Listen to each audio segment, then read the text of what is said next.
All right, everybody, welcome back to another edition of UFTA Premium. I'm your host and uncle. Well, maybe not your uncle, but somebody out there likes me. Darren Walters, and so it's great to have you here. So I hope you're enjoying quality time with family and friends, enjoying the holidays, maybe the Advent to Christmas, depending on your ethnicity, race, background, creed, and all that good stuff. So, anyway, so here we are. We're ready to celebrate another game of UFTA. What we haven't figured out, though, is there is a latest aspect to gameplay that I want to consider, and it has to do with, well, two things. Trading, for one. Trading has been enormously difficult to foster and foment in UFTA because it doesn't seem to play a large role. However, it can because the incentives and motivations and goals are there so that you will wish to trade because you're incentivized by having debt knocked off, in your debt containers, your token containers. All right, and so that's joyous. Anybody who's a student is a huge fan of debt relief, right? We all need that. We need, besides forgiveness, we need debt relief in a huge way. So, anyway, so let's go ahead and get started. That was the first issue. Let's talk about the second issue. The second issue just has to do with who has power or control when you're placing Fenderdoodles on your equipment items in order to try to enact use the Fenderdoodles as an activity to collect rent from others. Okay, and so what we want to do is we want to emphasize the fact that when you do make that decision, you don't have to do it. You'll notice that it's a passive action. It's a passive activity. You don't do it when it's your turn. You do it when it's somebody else's turn. It's virtually the only time in UFTA when that kind of thing happens. But anyway, the idea is when play resumes and it goes to the grower to your left, you don't have to immediately activate your Fenderdoodles just because they happen to be using the item that you placed the Fenderdoodle on, right? You can wait. You could just say, okay, I'm not going to collect on that turn. So you would just collect the normal rent amount, probably one token or in some cases two. Well, depending on what's going on, of course. But anyway, so I want to make that clear. You don't have to choose the person to your left, immediate left. You can wait a few turns and then unleash the activity so that you'll score more, right? We're always a fan of scoring more. So that never seems to get old. All right, so let's go ahead and get started. Let's see where this game takes us.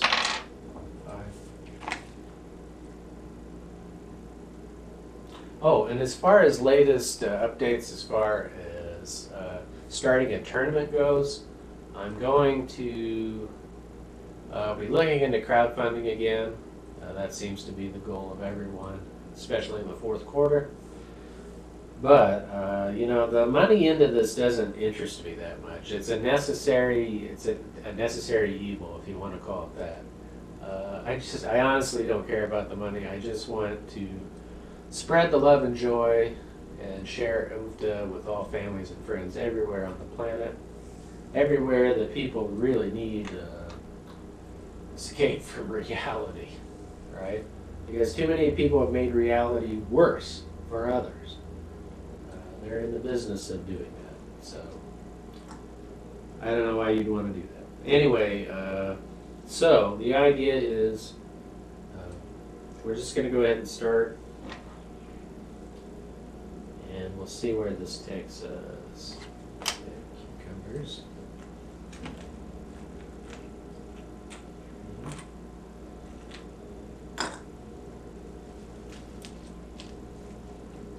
Oh yeah, as far as the marketing go or the tournaments go, The averages are going to be the same. Oh, I did come up with a new registration fee categories depending on whether you're a beginner, intermediate, or advanced player. Okay, that seems to be a solution. I'll frankly admit I asked ChatGPT to do that because I wasn't, I don't have a background in running tournaments, so. But this is all new to me, and it seems to me the fair and equitable thing is to make the registration fees $5, $10, or $15. Okay, so you pay your $5, pay your $10, pay your $15. You get into the game, and you're going to play either 2 or 3 other people, or maybe just one. And I have different average scores for each of those scenarios, right? For the 2-player game, it's 46. For the for the 2-player game, it's 83. Yeah, I think it's 83. For the 3-player game, it's 82. And then for the 4-player game, it's 46. So, anyway, it's the idea is you're going to pay your fee, and then whatever you score in the game, that's going to be your money total that you earn. So you take off what you paid in registration fees, and then what you accumulated during the game, and that's going to be your take-home pay. Pretty good deal. Okay, so there's that. 1, no good. 2, we have to respect.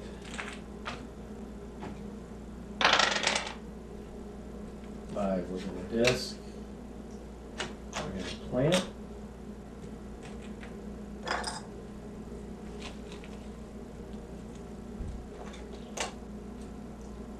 Cucumber, nope.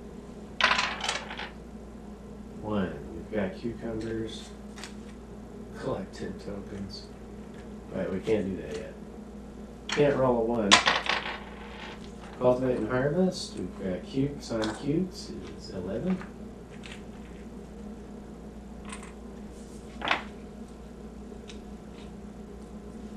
Chard we've got. Spinach.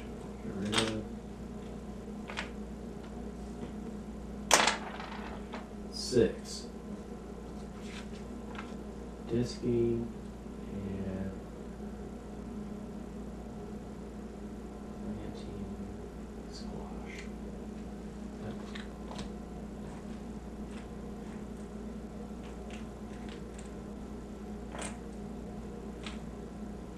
Two.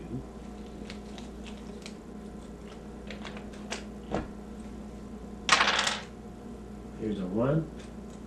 We're not going to respect. No respect, I tell you. I get no respect. Okay, so here's his chart. Bumping the chart up. Okay, so now we're rolling on. Got spinach. Haven't gambled, not going to gamble. Wait. Yeah. Cultivate and harvest. Squash on the wrong spot is 1 token, but it's 20 tokens on the undergut crop. Now we're going to go bankrupt. Should have thought about that a little more carefully. So I never want to give you the impression that I'm somehow stellar at UFTA just because I created it. I'm not. I mean, I played it a lot. And there's just there's a lot you have to be good at in UFTA to prevail. And it's kind of like a what do you call it, a polymath or a polyglot, or I think that's what they're called. The people in your life that are good at several things. They're like stellar, like a Leonardo da Vinci, or who's the other great Renaissance man? Several of them. Anyway, peas. Get rid of peas. Okay. What do we got?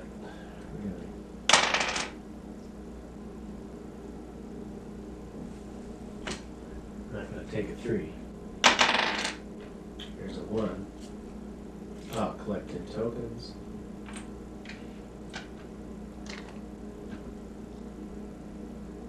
cucumbers goes to kale. Now start with cucumbers. Okay, 6.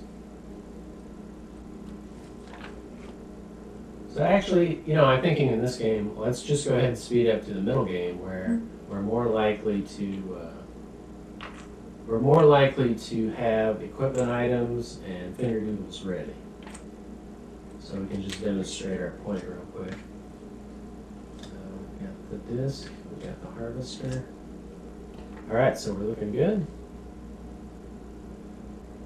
We're gonna plant shard.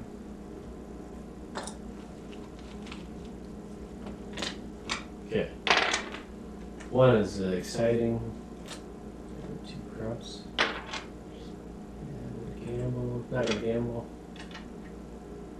Yeah.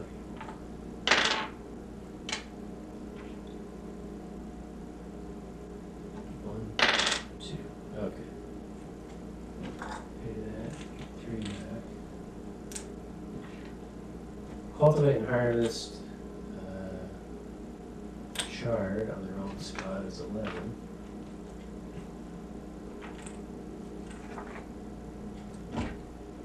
Cukes goes to kale. 1 is productive.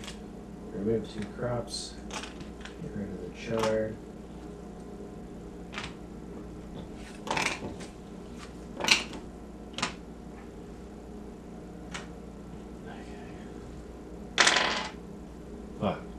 Okay, so check it out. This grower is going to place a Fenderdoodle on the harvester, and then they're going to decide when is the best time to activate that Fenderdoodle, right? I'm calling it activation. I don't have a better word for it. I think that's what we're going to call it. You activate the Fenderdoodle because it's a passive thing. You don't do it on your turn, and it's an activity, right? It's not an action. So, as far as I can recall, there's no actions on other growers' turns. You never do that. It's always an activity if you're going to do something passive like trading. Okay. Oh, but I did mean to, here's the timeout. I did want to make sure that everyone has an opportunity to maybe doodle. And so maybe doodling also occurs in the same fashion as trading, in the sense that you can do it in between turns. When it's not your turn, you can just say, I'm going to maybe doodle on so-and-so's kale and broccoli or whatever it is that they're doing production on. So, okay, so we're going to go 6. Kale peas. So 1. Okay.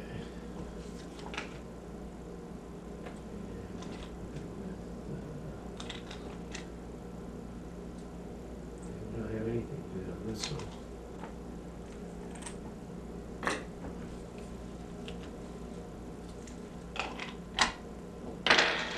Or productive. Okay, so it's disc. And then we'll go with radishes and cucumbers.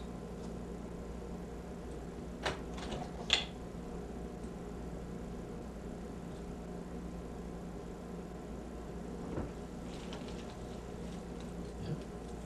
Why not? Pay for that. Okay.